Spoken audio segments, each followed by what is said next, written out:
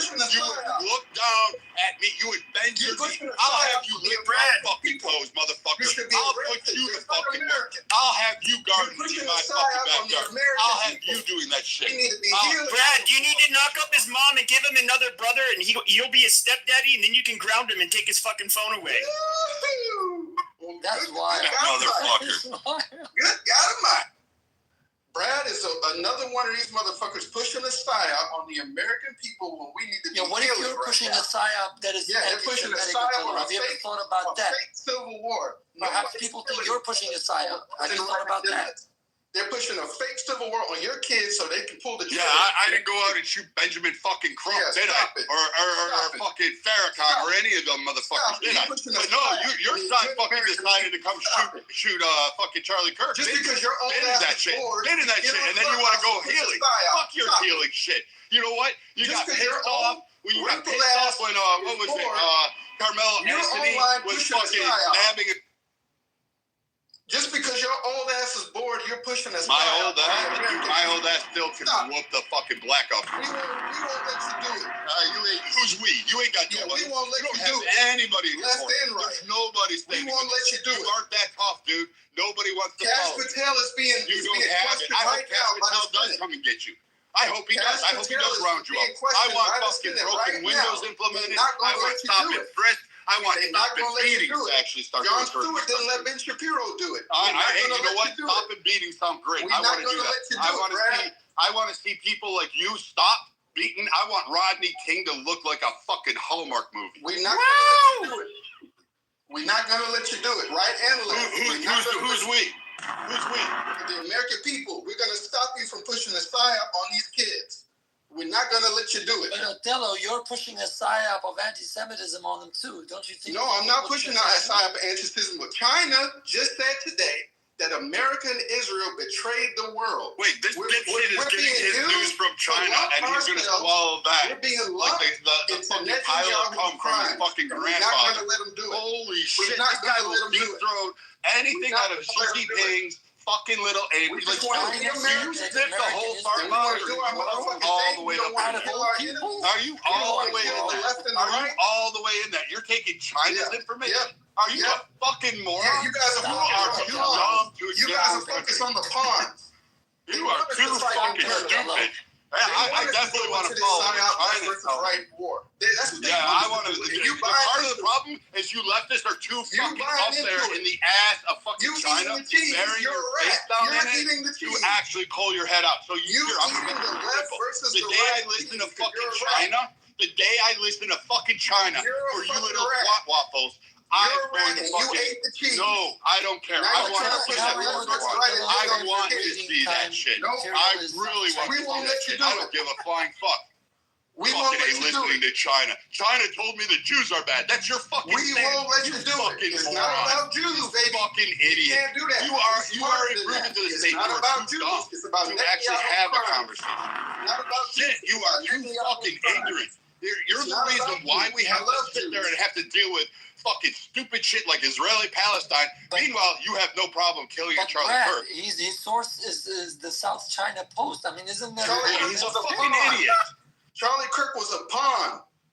Okay, George Floyd is a fucking Then shit, pawn. you're a pawn if you're Okay? listening to And you're fucking a fucking China, you pawn in the dumbass. psyop. And they're not even paying. They're not even giving you a reach around. You're doing it free. He's trying to push the left versus right agenda on these good American people and their children so that somebody else.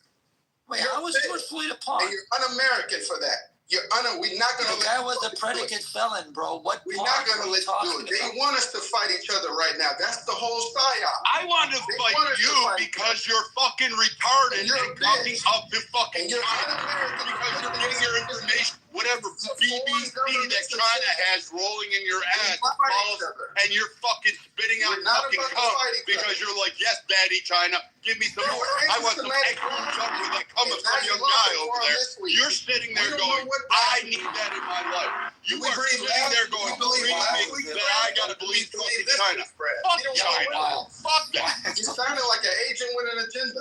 That's what you sounded like. I'm not quoting China's sources, ass. You sound like the agent, you moron. Do you even hear you? You gotta be You're retarded. You are beyond. No, you're retarded for pushing a stop on these good American people. There's no left versus right war. And you won't stop it until another politician dies. You guys want to fucking jump out there and kill another fucking China. The same group, the same country that sent 5 balloons over here. I get it. You're a Biden sympathizer. I get it. You're just all about that. You guys fucking hate. You know what? I don't need soldiers to go to a civil war with the type of you. Our crab fishermen in Alaska who fucking defeated the Chinese baby. You're not killing shit. I might as well march out the conservative women because that might be a fair fight for you at least.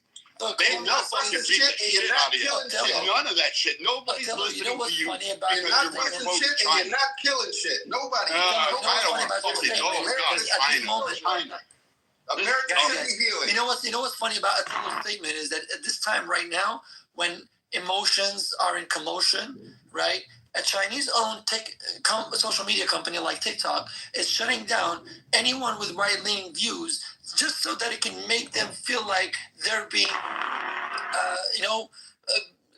sidelined, right? And it's amplifying all these idiots that are supposedly on the left to create this atmosphere of animosity. So, Attilo, your China is the provocateur. No, you guys are the provocateur in these rooms pushing a fake-ass left versus right propaganda psyop agenda on the American people. Luckily, John Stewart taught it. TikTok is amplifying that.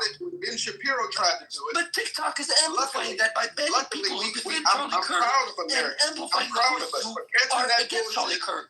Now they're questioning Kash Patel for his complicity. I want 20 more Kash Patels against fucking Chinese psyop agents, fake fucking. You know what? I'm gonna call you Paper King because we already got I'm gonna call you Paper. Just so the two of you can be together. Paper fucking tiger. That's what you guys are. Fucking right paper going through. Listen, I don't give a shit what those like fucking Chinese fuckers have to say. I don't give a flying fuck about what you want. I don't care about how much you think they're great. I don't give a fuck about your opinion from China. If I wanted China's opinion, I'd walk over there, I'd smack the fucking kung pao chicken out of their heads, and then I would drag it and told them. I don't give a fuck. Listen, just like we thought we you're retired. Wait. Just like we showed Japan that the U.S. can show them how the sun sets twice on their nation, who's got the bigger fireworks. I can promise you we can do that to China without a fucking blink in the eye. I don't give a fuck. I don't care what China says. China's non-relevant. China doesn't have anything on the U.S. I don't give a flying fuck what China says. You guys sucking up to China is the cringiest shit I've ever heard of. Bullshit. Get off the boo-boo. Social media company that is actually, look, this is what it's doing. In this time, at this sensitive time, at this time where sensibilities are on fire, okay? And people are looking for things that you're calling about. Listen for a moment.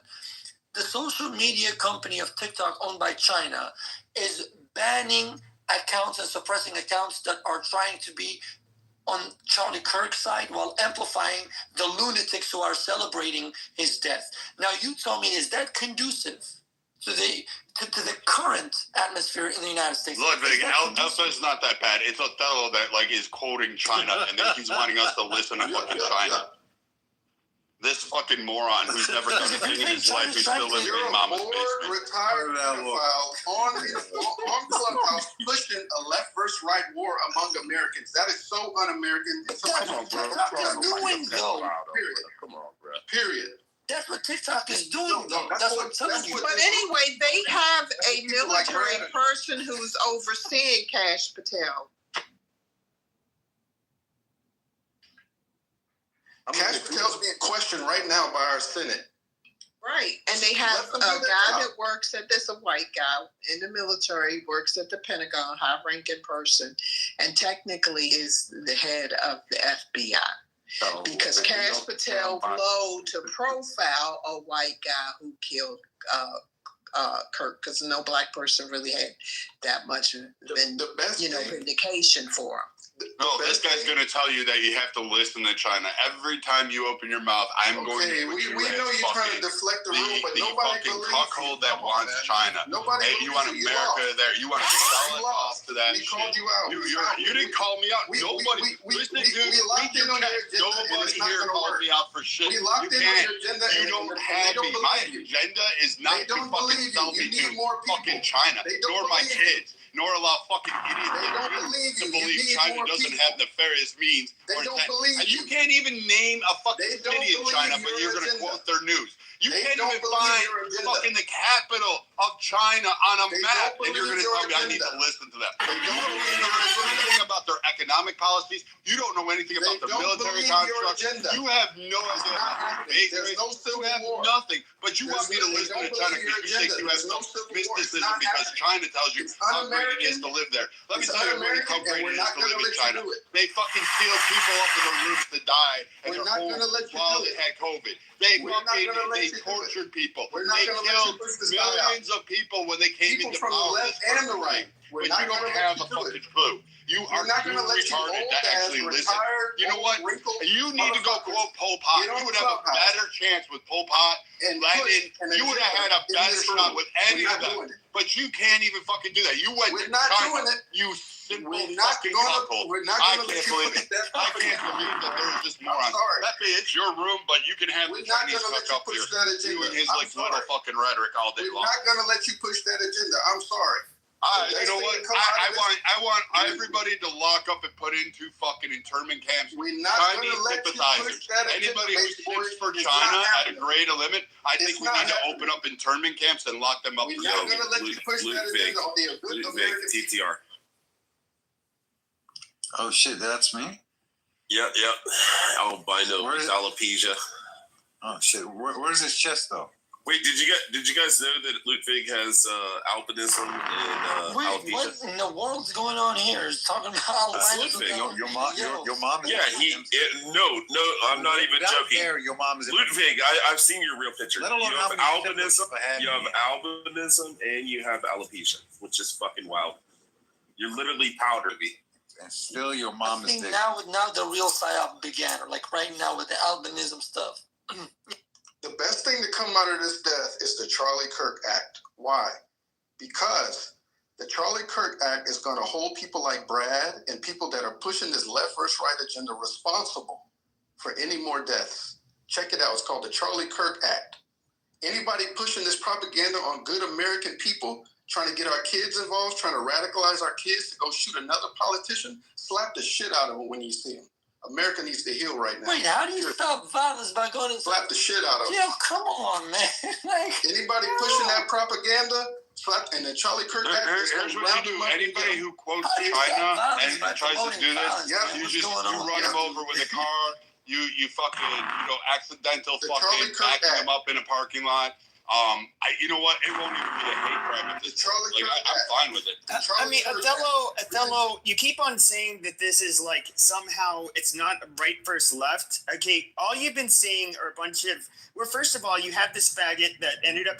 I don't know if he's trying to impress his boyfriend or I don't even know what the fuck he's doing. You know, that's what he is.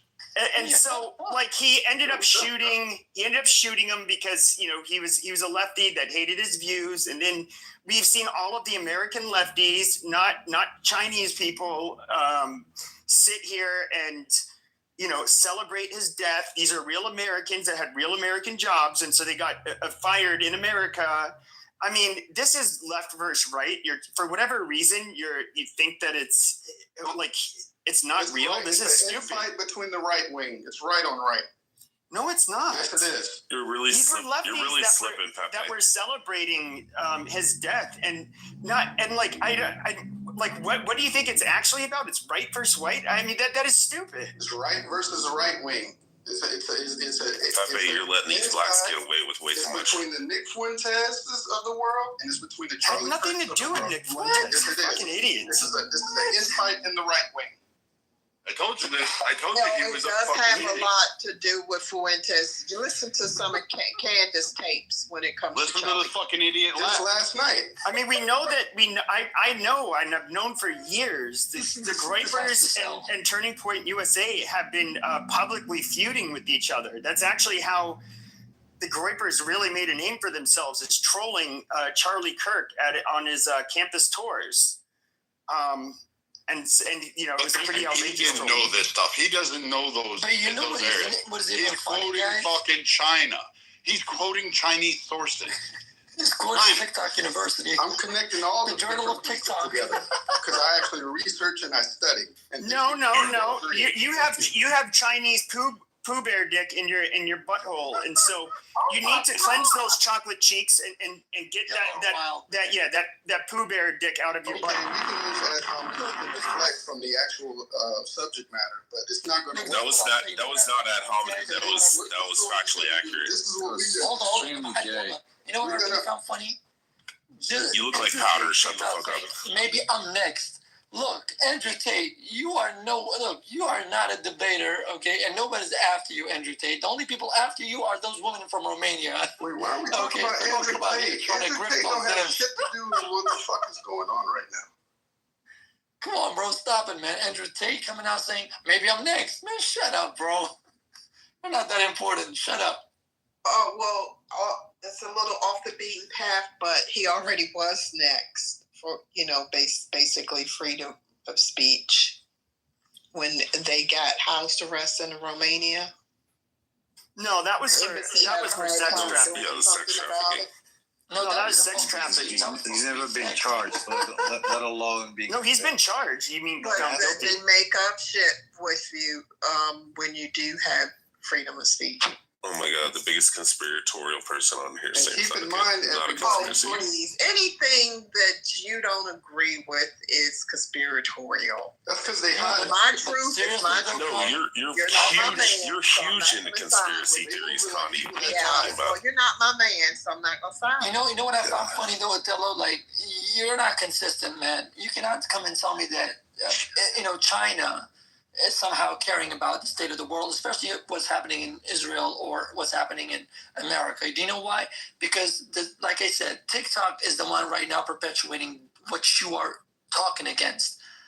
What I'm saying is, you don't have to respect China, but what I'm saying is... No, it's not about respecting China. I'm just saying if China was an honest broker of truth, let me respond to you. Then the social media companies doesn't matter what I'm saying. How do you feel about the weakness? China used their voice to denounce us, and that's it. Now, whether you respect them or not, but that's not the point I'm driving bringing up the point that China used their voice to denounce us today. No, look, what I'm telling you is this. If China was an honest broker of truth, not that they cannot be, but at the moment they're not. What I'm saying is if they were honest brokers of truth, right, the social media company owned by them, TikTok, would not be attempting to suppress one side and amplify the other because they know at this moment right now, things are edgy. And people will have the perception that we're being suppressed. And it may not necessarily be by the left, but this is what they're doing. They're creating a rig. I understand that they have their own skeletons. It has nothing to do with skeletons. I don't think you understand how this works. I don't think you understand how propaganda works. Now, there's a lot of people think that they're somehow trying to, that the ultimate goal of, like, for example, Russia or or China is to change our opinions on something, and so that we'll vote in another way. That's actually not what their goal is. Their goal is to muddy up the waters and damage the reputations and the narratives of both sides so much that Americans will start becoming more apathetic and not trusting either party. It basically is a way just to fuck with the United States, so that it's harder for us to get things accomplished, so that we're less unified. And like when it comes to China and like Russian propaganda, I don't think you realize just how harmful it is and why they seek to do it. It's absolutely in their best interest for America to be weakened, and for Americans to not really want to be on board with any, especially geopolitical endeavors they might want to accomplish. Basically, to demoralize them. Yeah. To Pepe's point, we got to be honest. Israel lost the social media war. And I think the IDF is doing the right thing, but it's just like Pepe was saying, the propaganda has been flooding the social media, and that's where they're losing the war at. So once they tighten that up, I think, the American people or people in general that disagrees will change their opinion. But right now, the social media war is getting guys like the guy that's talking about Palestine and Russia and all that. Social media got him. And I don't know if we can ever get those people back, but I'll land there. Like irredeemable, right? Yeah, that's crazy. Yeah, I don't think you can get them back, because it's just their thinking is just fundamentally flawed. These are the same people that you have to sit here and have an argument about over what is a woman and all of this other nonsensical thing. So I think the mentality is going to remain the same. You know what I find funny though, Notorious, that whenever people ask a question, what is a woman, they ask a man instead of asking an actual woman.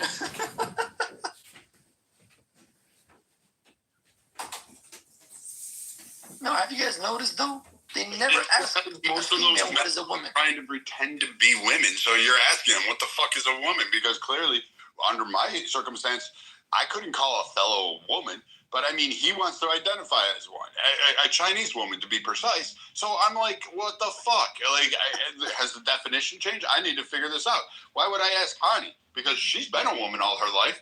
I have to sit there now and figure out what this new interpretation is. And so people like Othello who want to be a Chinese little fucking girl in like one of those dresses, he wants to fucking, have butt plugs and be a woman these days. And I can't figure it out why. I do not know why. They want to be Chinese simps. They want to fucking suck at the dick of Kung Pao chicken and want to fucking have this whole idea that they somehow have the answers and that China is so perfect and China has all these great ideas and inventions and all this shit. When I'm like, do you know the history? Do you know that they kill fucking people? They just murk people. They grab them off the street and murk them. Like, you aware of that shit. Like, their human rights violations are astronomical, but they don't allow people in. And when people do question it, they get fucking murked themselves. Like, China is not nice. It isn't powerful. Its economy is fucking on the brink of collapse. No one was arguing. It doesn't have an infrastructure. So what is the tariffs doing to China right now? China is like basically saying we're already broke and we're fucking crippling further. They have entire cities that are empty. They built this shit with money from your tax dollars, and they're empty. There's no one living. No one was arguing that. I mean, I guess that's one way to deflect from the point. I guess you should go look that up about those cities that China's building. You wanted to attack Israel, and then you wanted to say China told me. So that's your gist is Israel bad because China told me. So you that's gotta what listen. you said. You gotta listen. That the Jewish people were the reason for Charlie Kirk getting assassinated, which is the furthest from the fucking truth. What is this? You fucking communist woman. You're doing some like Karen-esque type shit right now. That wasn't the quote, or that wasn't the point.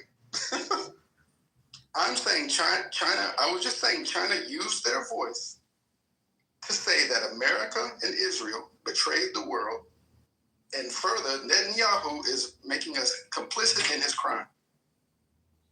Nothing about the Jews, because some Jews believe this. Is Netanyahu. It's nothing about the Jews. Wait. What crimes did Netanyahu commit? What crimes? Give me the crime. Sit up. Don't Google it. Okay. Don't fucking Google it. Don't you have one crime. Tell me the fucking. You have one crime where Netanyahu, right? Wait, what's the fucking crime? The crime where Netanyahu led the people that he was supposed to negotiate with for hostages. Yes, it is. Into neutral territory. What is the fucking right? Into territory. What neutral territory? What territory was neutral? Second, the overkill territory in was Gaza. listed as neutral. Second, the Territory overkill in was Gaza. listed as Second, the neutral. overkill Because in there is Gaza. no neutral territory Second, the around overkill Israel. in Gaza. There is no neutrality around Israel. Second, what neutral the territory are you overkill talking in about? Gaza is his second war. Gaza is not a neutral. The overkill in It Gaza is not is a his neutral second territory. war. Starving the He did not Palestinians. invade a neutral I don't territory. Starving the So what crime? Palestinians is his third crime. Othello, Starving you the know what is so Palestinians is his third crime. Othello, you know what is so really listen, you know what is so unsubstantial about what you're saying, and in a long line of those who criticize Israel, sometimes rightly, sometimes very wrongly. Look, there's been more sanctions against Israel than North Korea, despite North Korea threatening World War III, right? There's been more resolutions against Israel, right, than any other country in the world. So I don't see the neutrality of this. I don't want to do the what about towards it. Israel. I'm Where talking is about it? what's happening on the grounds right now. The what about? You don't even know what's happening on the ground. Put that in the toilet. Neutral territory. You can't name a crime, and you're citing all this I shit just because named you three just have some crimes. Chinese rhetoric I just in your named mouth. three You crimes. didn't give anything. I You just haven't named three provided crimes. one fact. I You just can't named back three up or crimes. substantiate one I fact. just named three You crimes. didn't name a crime. I There's just no named three neutrality crimes. around Israel. I just named There three crimes. is no neutrality Hold on, around Brad. Israel. Let them go at it, dude. No, I was just gonna mention something. Monica text messaged me. She said you need to get your niggers in check. Amazing. All right, go ahead. I let him know, Monica. Did she really do that? Yeah, she did. No, she didn't. All right, come on, guys, continue. But again, there's no neutrality. This idiot is Wait, hold on. If Rich, hold on, Brad, He hasn't proven that Netanyahu. You haven't even cited one fucking crime. You One haven't second. I just cited named one three crimes. example. I You just haven't named three backed it up. crimes. Netanyahu has not violated I just named three crimes. any of the quote I neutrality just named three agreements that are crimes. out there that you claim exist I just because named it's three not crimes. there.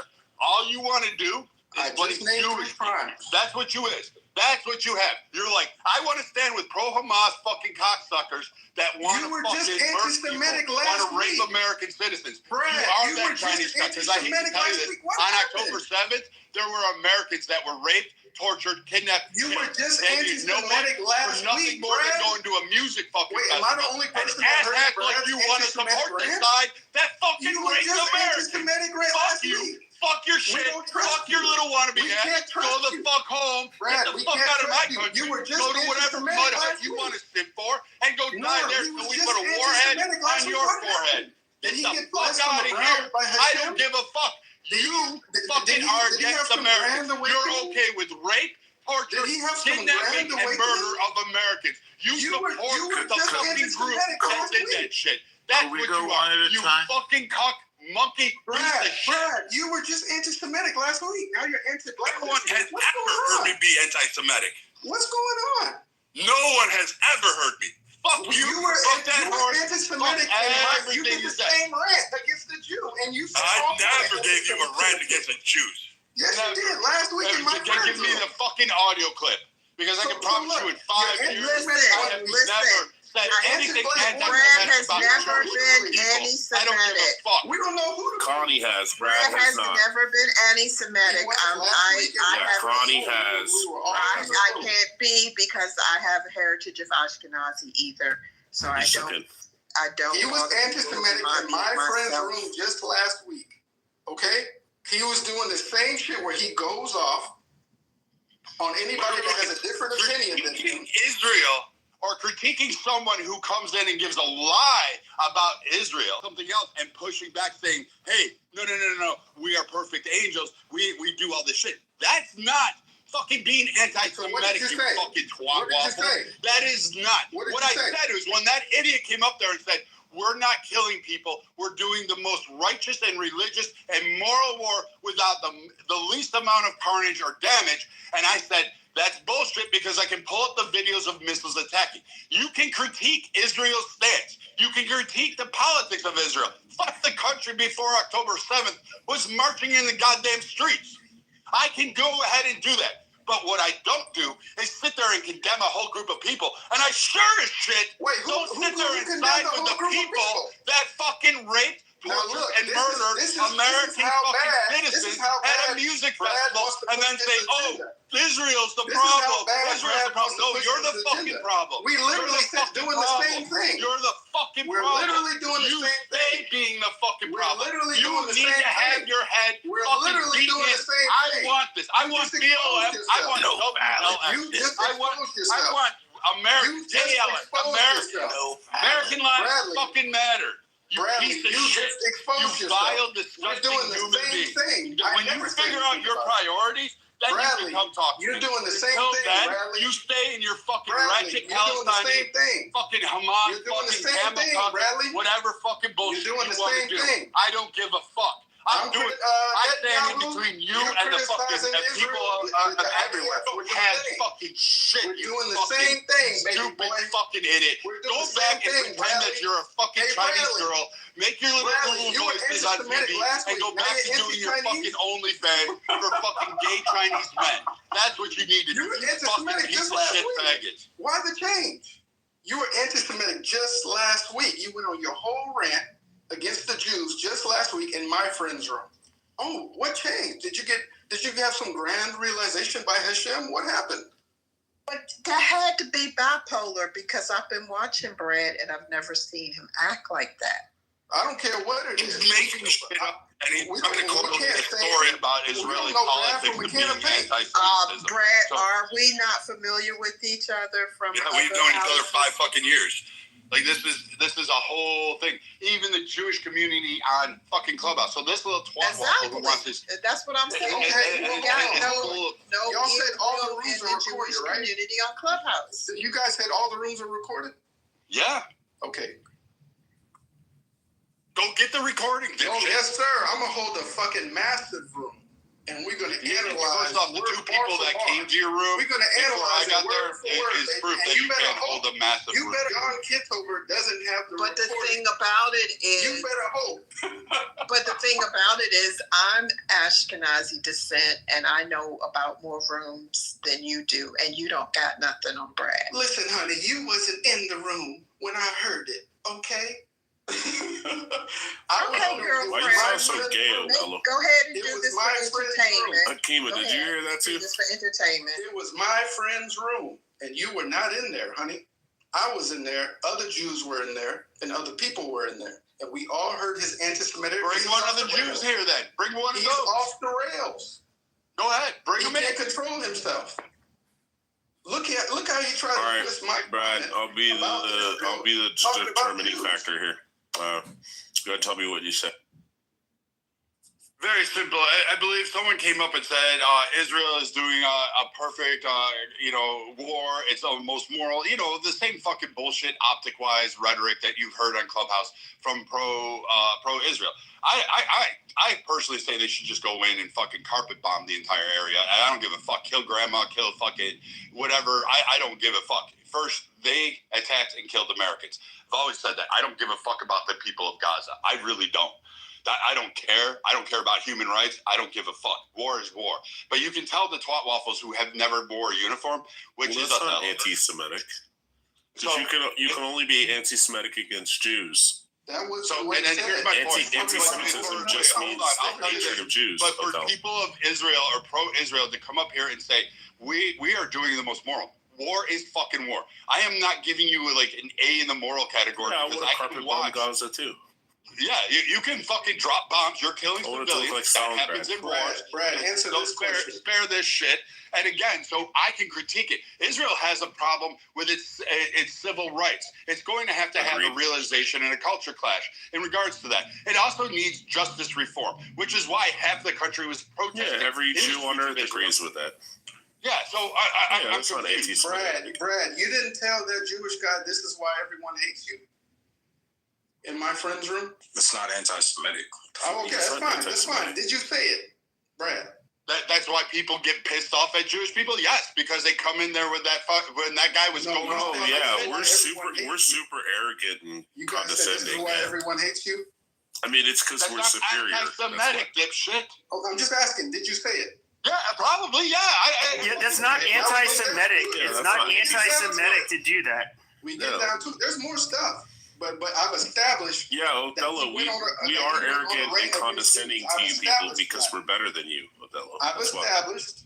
Here's the point. When you have these Israeli guys come in, and not that I let Othello fucking go off on Jewish people, his anti-Semitic ass. But what I push back on those like very arrogant Israeli individuals who come in and say that Israel can do no wrong, and then you look at the history of it and say, I can highlight this, and currently the people of today are marching in the streets about justice reform and reformation and civil rights in fucking Israel. Well, then that proves to be a problem that Israel is not absolutely perfect. Brad, I can tell you one thing that Jews will really care about. Do you believe that Israel has the right to exist as a state? Of course it has the right to. There you go. That's all Jews care about. Okay. Well, anything else is just conjecture. Go through what he said. No one cares. Piece by piece. Piece by piece. I'm going to hold a grand master. I mean, we're going to go. But like I said, Othello, we're above you. You're beneath us. The highest median IQ of any ethnic group on Earth. We hold more wealth than any other group on Earth, especially per capita. Just saying. So Brad's saying that we're like arrogant and that people hate us. I mean, that's justified. No, it's justified. As long as we own you, we don't care if you're mad at us, though. You can be mad at us all you want. Oh my goodness. All right, this is getting boring. I mean, I said that 20 minutes ago. Yeah, never come from me. And that's what Monica said. What I don't get is like the blacks, like your guys' whole thing with Jews. Like, why do you care about them so much? It's not about Jews. Othello definitely is anti-Semitic. He only fucking Brad hates said Jews. stuff about all Jews. This is why they hate you. Othello, you're one of the most anti-Semitic people I've met on here. Only Brad You hate the Jews, Othello. Yeah, but what he said was not anti-Semitic. We've all said that because when everybody knows when you criticize Israel, there's a certain group of Jews who get upset, and the first thing they want to respond with is you're anti-Semitic, just for even mild criticism of Israel. So it's just like what the blacks do. When you give blacks criticism about the black community, first thing they want to do is what? Call you fucking racist. So all people have called out is what it does is it makes you look bad. Just like anybody, it shuts down the fucking conversation and the debate and makes it look like you fucking lose. That's criticism. And even if you have a mixed heritage, you get your black card stolen. And they'll whisper things behind your back like, well, I don't like Delia because she's Native American, or you don't act black enough, you don't talk proper enough, which messed my head up as a child because I failed poorly in English and literature classes for some time. But yeah, that is true. That I don't care who you are, if you are not talking about what they want to talk about on their vibe with black people, your card will be taken from you. Yeah, so it gets old, Othello, because people want to have a conversation, and again, it goes against American values of freedom of speech, which includes criticism of whatever you want, race, religion, whatever you want. You should be able to criticize and be able to have the conversation. But when people immediately they want to call you homophobe, xenophobe, racist, anti-Semitic, whatever, when you haven't been disrespectful, you haven't condoned any type of violence or taking away people's rights, you just simply want to criticize and have a conversation. It's lame as fuck, and nobody appreciates it. I agree, and that's what Brad tried to do to me when I was bringing up my point. And so I just held the mirror up to him, and I'm saying, okay, you want to play that game? Brad, I think you gotta put your boot back on his neck. We got the recording on you. Then play it. You act like I'm scared. You act like I haven't been on Clubhouse nor had some of the largest political rooms that existed out here. Like I've held the same fucking language, the same stance for literally everybody. I critique white people. Othello doesn't get up in his like little fucking fake vagina feeling that way when I critique white people. When I was critiquing the fucking whatever, the one Israeli pro IDF guy who is like, we're angels of God, kind of coming down. He didn't get upset then. When it comes to it, and let me mind you, this is the same guy who is literally fucking pro-Americans getting killed, and he's pro-China. Like, at the end of the day, I can't make this shit up. But I've held these rooms, and I hold the same stance. I have never waffled on my critique of Israel. I don't care. But I also said there are Americans. There are Jewish Americans. And the minute they were touched in Israel, and I've said this from day one, I wished we would have carpet bombed the fuck out of Gaza. I would have made a McDonald's, a fucking Popeye's chicken, and a Walmart and put it over them and said, here is the Gaza fucking shopping mall. That's what I would have done. Because the minute you touch an American, I have a fucking massive problem. I don't care what race, culture, or ethnicity you are in fucking America. I care that if somebody else from another place in this world, another country, another fucking little wannabe terrorist band touches an American, I want to fucking kill you. I want your ancestors. I want your fucking children. I want all of your offspring. I want them eliminated. I want the fear so big that when people say, hey, that's an American, other people run when they want to do bad shit. I want Americans to walk the globe in peace and security, and they should have that. They have paid for that with sweat, blood, money, treasure. They've sent their kids off to die in foreign wars on foreign soil to ensure that. We should have that. And if Israel, thank you for returning hostages, I will hand that off to you. You have my deepest, sincerest appreciation because the cuckold fucking Biden administration didn't do that. And he didn't unleash our 2,500 devil dogs that wanted to go in and fucking get our Americans back. Thank you, IBF, for returning at least them. I am grateful for that. But still, I want the heads of fucking Hamas. I'm proud that the IDF sent beepers and blew up fucking nuts off of fucking part of these collabs and terrorists. I'm happy that they struck in Qatar because at least they're doing something. But to sit there and say it's a holy war and that they're doing it perfectly and they're not harming anybody, you're full of shit. Stop with this whole Jewishes are the superheroes and you're doing it on a moral basis. You're conducting war. You're killing women and children. It's okay. It's part of fucking war. Civilians always pay the price in every fucking war. It does not matter. But you know what? Hats off to it because I'm with you. I would have fucking steamrolled through. What I'm saying is, Brad, I'm a master chess player. Don't ever play the You're not a fucking master anything. Don't know how to play checkers. Dude, Othello, you can't even get tic-tac-toe right. Don't ever play the interesting like Othello, here's the problem. Othello, here's the problem. And so I've been letting you guys go at it. Now, look, dude, just like how, personally, I would like, I just want... I want to play you chess right now. Let's do it. But like when it comes to, the thing is though, is we were just having a conversation about, what was posted up above. And then like for whatever stupid reason, you start bringing up Jews and it's just like, we don't care. Now there are some, if you wanted to criticize maybe certain bills, BDS laws, sure, we could have done that. But like, this is the speech that Pam Bondi was talking about had nothing to fucking do with Israel or Jews. Why are we talking it was about just Jews? obnoxious. Why are we bringing up Jews? You brought them up. Yeah, No, you I brought it up. Netanyahu. No, you brought up how Brad's an anti-Semite, I brought up Netanyahu Netanyahu. and I didn't Israel, bring Jews. Why are and we how talking much about you Jews? hate the Jews. Why are we talking about Jews? Because you brought up the fact that, well, not the fact, but you brought up that Brad was anti-Semitic, so that's how we got on. And then Othello, you went into a rant about how you want to kill all the Jews.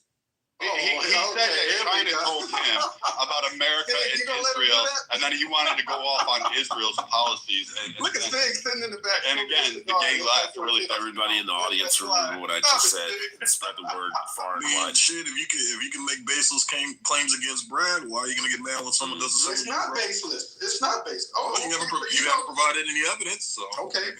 Dude, me saying, dude, I've told Jews, like, dude, every time you open your mouth, you just create another anti-Semite, dude. Because, like, you're just a whiny, bitch that just, like, tries to shut down speech by saying, oh, that's offensive, that's anti-Semitic.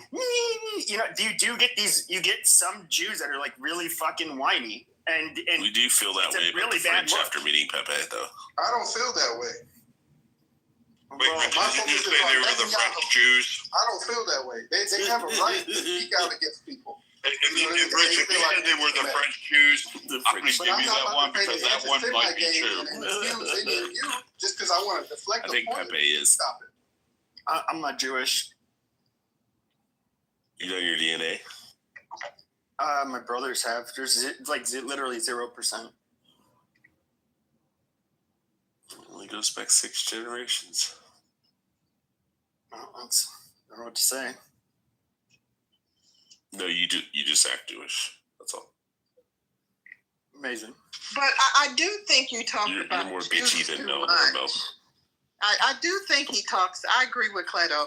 He does talk about Jewish people too much. If anyone should be talking about it, should be me. But I don't even talk about it that much. Who's talking? You do. Othello. You do Non-stop. whine. You do whine. You do whine. What did I say about Jews? Well, for one, you said you're going to bring them into. You're going to bring all these tapes for these imaginary rooms where Brad was talking. What's wrong with talking about Jews though? What's wrong with that? Look, Connie, you playing their game too? Come on, they got you up to this too. Well, no, we don't mind if people talk shit about Jews. It's Othello's claiming. Yeah, you can talk shit about them all you want. You can talk shit about them all you want. Yeah, just be honest. Okay, all right. You talk shit about them all you want, but it's like if it's not like if we're having a conversation about something totally unrelated, and then somebody just uses it an excuse to bring up Jews, it's like, eh. Okay, Thug. Imagine Pepe stood up here right now and said that he's never said the N-word. Would you crash out on him? Nah, because I know it's not true. Yeah, exactly. That's what we're doing with Othello. Othello's like, I love the Jews, but he spits in their face all the time. You got any proof of that? Yeah, your words. Okay, my words about Netanyahu. No, your Israel-Gaza genocide and the Palestinians and Netanyahu crimes. represent all Jews. Oh God, you're so annoying, Othello. Oh, there we go. No, Okay, he doesn't go back represent into your all rat cave. Jews Go everywhere back he into goes. your rat cave. That's the dumbest fucking take ever. He Shut does the not fuck represent up. all Jews. Why?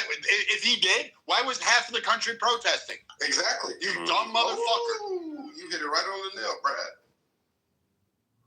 I knew it. Like I'm just done with the whole like. Hey, Brad, do you think it's anti? You know what? You know what pisses me off about this the most play with me is it fucking cuckolds like you who fucking want to cry about the Jews, and then you're like on your knees. The Jews are taken away. I blame the Jews. The Jews are the source of everything wrong in the world. My life would be perfectly fine without X group. That's what you tell people, and that's the problem you have. And then you're going to cry that, we only got you recording if white people sat there and said, you know what, my country would be better without black men screaming about Jewish people. You would have a fucking conniption. You would be crying. But you have no problem, no composure, no composure to sit there and do the same thing back. And you know what? Go ahead. I'm done defending fucking dumb fucking ideas and giving people voices. I think you need to be silent. I'm hoping there's a law that comes out there and only nails you. recording that we have against Go Jews ahead. are from Brad. Bring whatever recording The you only want. recording that I'm we not have against for Jews are anything from that Brad. you said. Yes, sir. Don't play that game with me. Play whatever game you want to. I'm not your buddy. Brad, do you think it's anti? Brad, do you think it's anti-Semitic to blame everything in the entire world on the Jews? Yes. I'm your worst nightmare, Brad. Sounds like Don't Othello. ever play with me. Dude, you're not. A gay black man is not my worst nightmare. A gay black man All right, this is getting old. China is not my worst nightmare. A gay black man who lives on his knees and in his mama's basement is not my worst nightmare. Like me. I'm not okay. All right. Like Othello, shut up. Holy shit. That's a good boy. So yeah, I guess we have the free speech conversation. What else is there? Yeah, how we're afraid of gay black men. So I mean, I do think it's funny people kind of trying to recycle old content on this on this app. We all know who the king of the white identitarian clubhouse was, and that was me, obviously. Was. I think you still are, man. Yeah. Wait, has JB came in? Is it okay to be proud to be white? Gay? I mean, you might have to step up your game though, Pepe. Just because it's about to set up, so you're gonna have to step up a little bit. Yeah, well, I mean, fine, fuck it. I don't know. I mean, if other people see themselves as a community, this is how I look at it. Actually, let me change something real quick.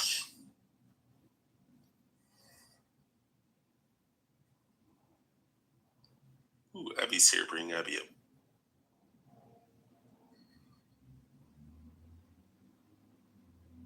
Amazing. Well, I'm just curious.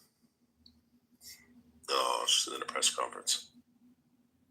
No, I think maybe she's saying that there is a press conference. Just started. Yeah. For what? They're announcing the charges. It's in Utah. It's a district attorney from the county now speaking. I don't know how to stream. You guys know how to do that. You might want to stream it. Let me see if I can find it live. Try Fox. Haven't they already said what they're going to charge him with, or no? Yeah, that's what they're saying now. Aggravated murder or something? Well, they're going to announce it.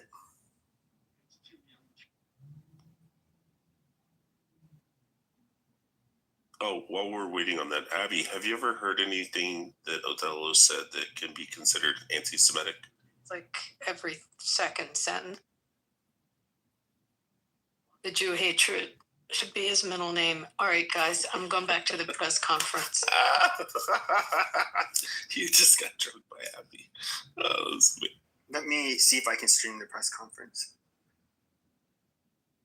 Oh, here it is. I'll stream it. Is that PP? It's PP. What press conference is that?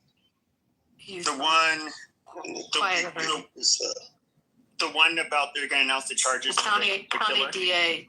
It's state charges right now. It's the county DA. The state charges on the guy that killed. As county attorney, I am charged with bringing justice to those who offend our laws. I am charged with bringing justice for those who are harmed. I am charged with bringing justice for Charlie Kirk. I am committed to these aims.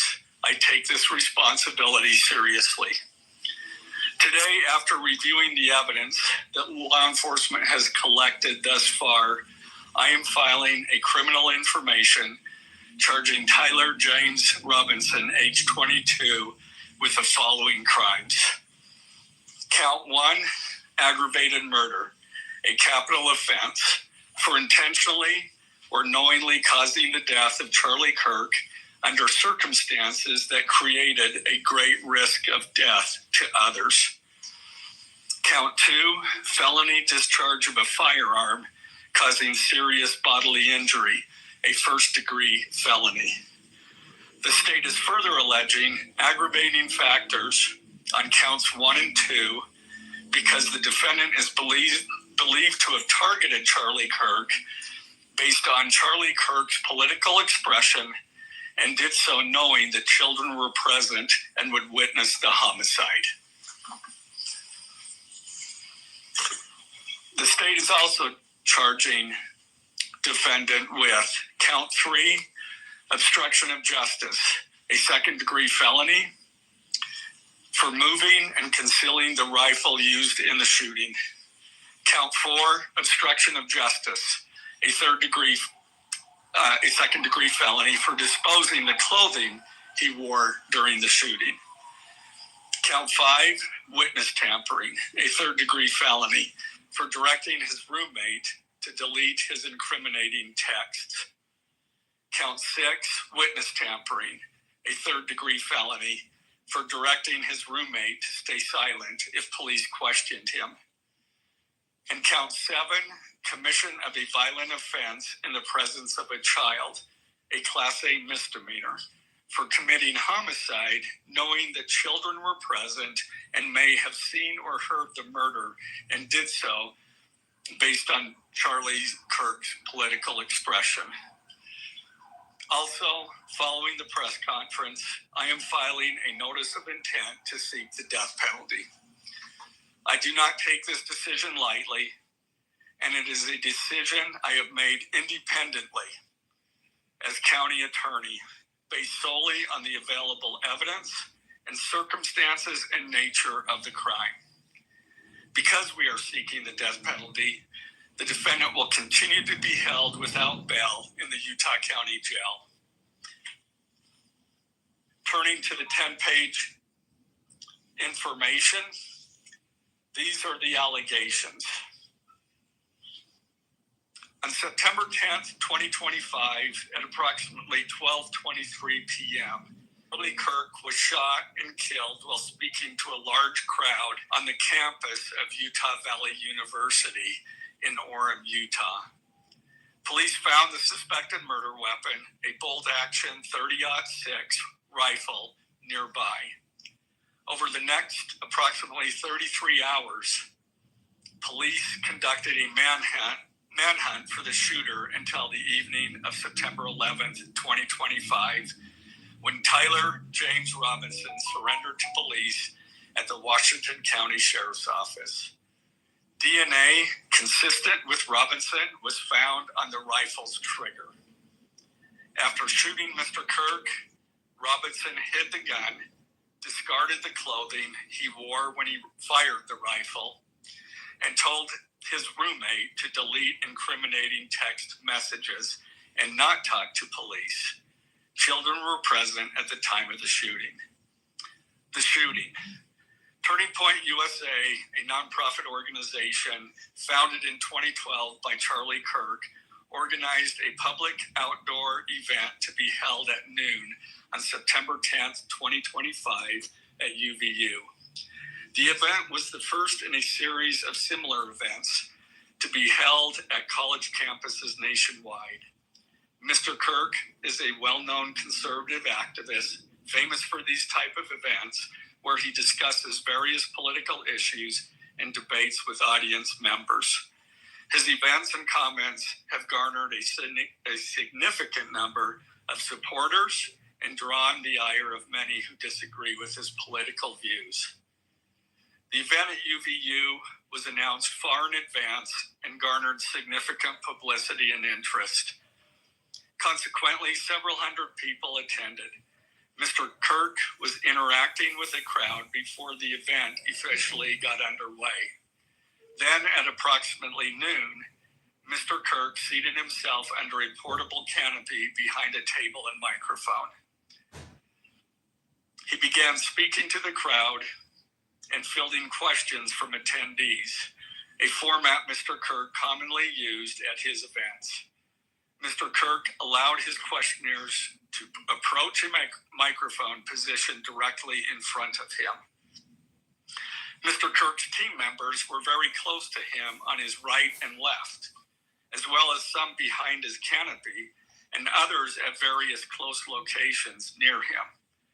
The large crowd surrounded Mr. Kirk on three sides. Temporary metal fencing separated attendees from Mr. Kirk by only a matter of feet. Directly above and behind Mr. Kirk was the UVU Hall of Flags, an indoor walkway spanning several hundred feet with floor-to-ceiling glass windows which overlooked the plaza where Mr. Kirk was seated.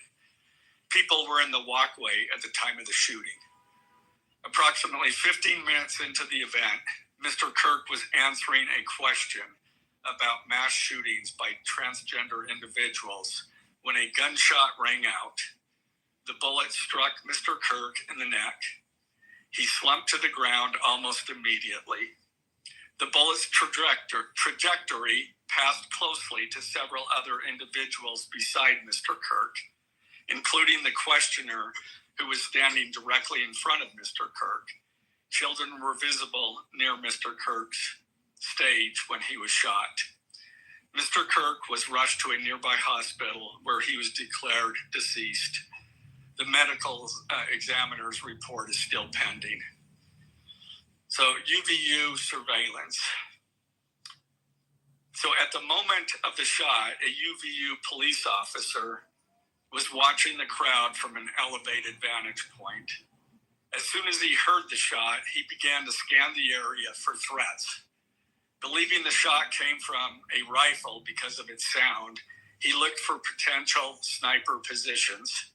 He noted a roof area approximately 160 yards away from Mr. Kirk as a potential shooting position and rushed there to look for evidence. The suspected shooting position is adjacent to an open, publicly accessible walkway. To access the suspected location, a person must climb over a railing and then drop to the roof only slightly below. The UV officer climbed over the railing and down onto the roof. He then walked to the suspected shooting position and confirmed a clear shooting corridor between the position and Mr. Kirk's seat. He also noticed markings in the gravel rooftop, consistent with a sniper having lain on the roof, impressions in the gravel potentially left by the elbows, knees, and feet of a person in a prone shooting position. Police reviewed surveillance from the camera covering the roof and discovered that it recorded an individual dressed in dark clothing cross the railing from the public walkway and drop onto the roof at approximately 12:15 p.m. Although the individual moved out of the camera's view for a short time, the camera again captured the individual running across the roof and then low crawling to the area the UVU officer recognized as where the suspected sniper had dropped into a prone shooting position. After a short time, which matches the known time of the shot, the individual arose and ran across the roof to the northeast. This discovery led to an intensive review of UVU surveillance recordings to attempt to track and identify the suspect. Surveillance revealed the following. At approximately 11:51 a.m., the suspect entered campus from the north. He is seen wearing a black shirt with an American flag in the center, a dark baseball cap, and large sunglasses. Throughout the surveillance, the suspect keeps his head down and rarely raises his head enough to get a clear image of his face. As he proceeds across the campus, he is seen walking with an unusual gait. The suspect walks with very little bending in his right leg, consistent with a rifle being hidden in his pants.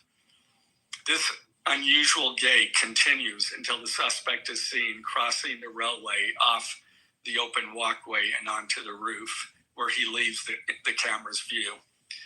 A camera later captures the suspect as he runs across the roof to the suspected shooting position. Immediately after the shot was fired, a camera captures the suspect running across the roof carrying an item whose shape is consistent with a rifle. The suspect is then seen climbing down from the roof. He appears to drop the item he was carrying as he hits the ground in a control. He then picks up the item and runs toward the northeast end of campus. Expanded crime scene investigation. Law enforcement officers followed the suspect's escape path northeast end of campus, where they believe the suspect left camp and entered a wooded area. In that wooded area, investigators found a bolt-action rifle wrapped in a towel.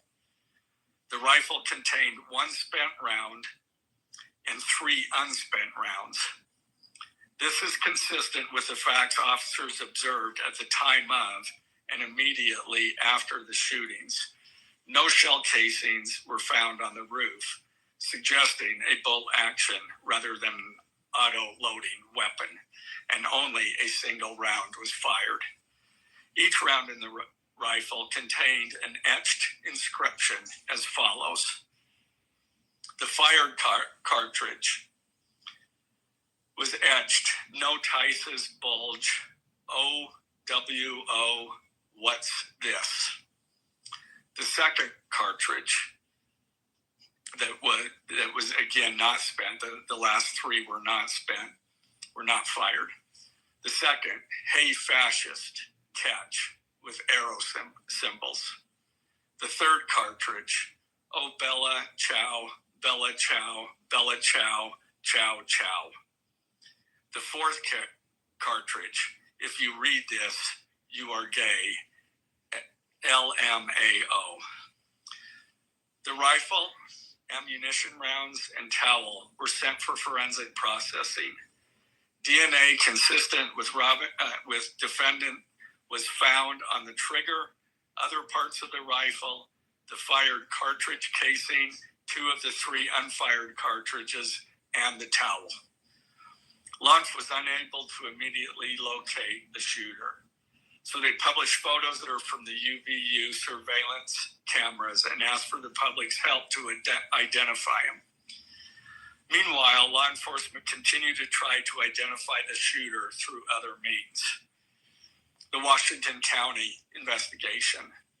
On the evening of September 11th, 2025, as law enforcement continued their investigation, Tyler James Robinson went to the Washington County Sheriff's Office with his parents and a family friend to turn himself in. Robinson's mother stated that the following to police.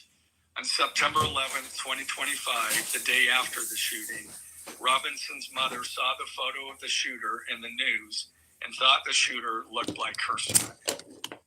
Robinson's mother called her son and asked him where he was.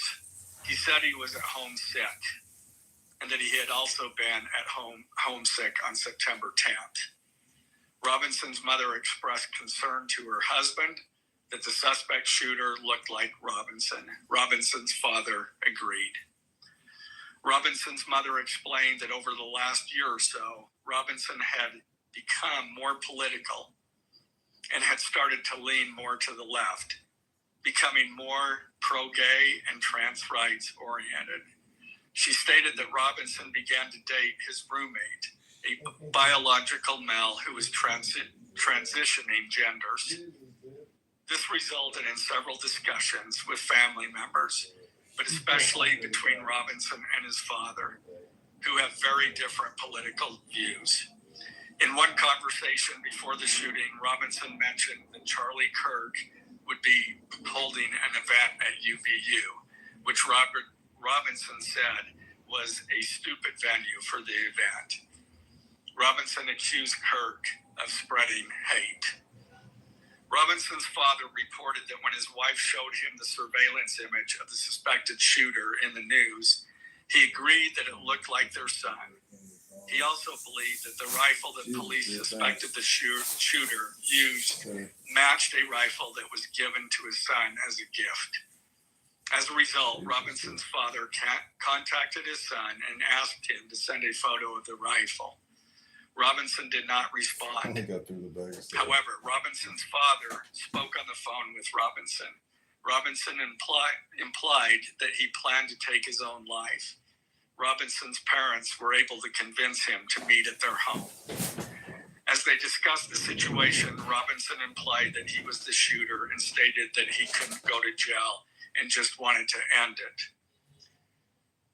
When asked why he did it, Robinson explained there is too much evil and the guy, referring to Charlie Kirk, spreads too much hate.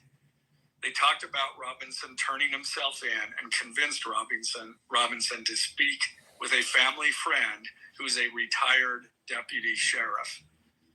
At Robinson's father's request, the family friend met with Robinson and his parents and convinced Robinson to turn himself in. The family friend spoke to police and reported telling Robinson that it would be best if he brought all evidence with him to the sheriff's office to avoid police having to search his parents' home. The friend also asked Robinson if he had any clothes that were related to what he did. Robinson replied that he had disposed of the clothes in different areas. The roommate. Police interviewed Robinson's roommate, a biological male who was involved in a romantic relationship with Robinson. The roommate told police that the roommate received messages from Robinson about the shooting, and he did provide those messages to police. On September 10th, 2025, the roommate received a text message from Robinson which said, "Drop what you're doing. Look under my keyboard." The roommate looked under the keyboard and found a note that stated, quote, "I had the opportunity to take out Charlie Kirk, and I'm going to take it." Police found a photograph of this note.